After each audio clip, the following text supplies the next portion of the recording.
পিতৃপক্ষ শেষ হয়ে মাতৃপক্ষ যখন শুরু হয় ভোর 4টে, তখন আমরা সবাই দল বেঁধে বেরিয়ে যাই রাস্তায়। আমাদের সাথে আজ একজন বিশেষ ব্যক্তি রয়েছেন, যে আমার খুব কাছের প্রিয় গার্গিদি। গার্গিদি বাপের বাড়ি এসেছে। আমরা সবাই একসাথে বেরিয়েছি ভোরবেলায়। দেখো এখনও রাস্তা অন্ধকার, তার মধ্যে ঝিরিঝিরি বৃষ্টি পড়ছে, ছাতা মাথায় দিয়ে দাঁড়িয়ে আছি। দেখো লাইটের আলোতে জলটা, যখন বৃষ্টির জলটা পড়ছে, কি ভালো লাগছে। পরিবেশও বুঝিয়ে দিল যে প্রতিটা ঘরে মা আসছে। ঠান্ডা করে দিল সকালবেলাটা মহালয়ের দিন।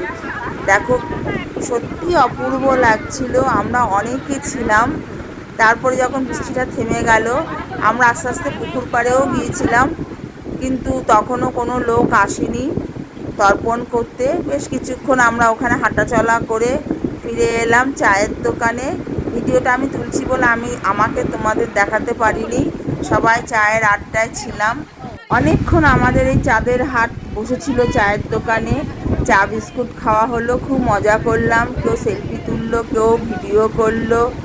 অনেক কিছু টানাপোড়েনের মধ্যখান দিয়ে আজকে সকালটা খুব দারুণ কাটলো। তাই ওই দেখো গার্গিদি কথা বলছে।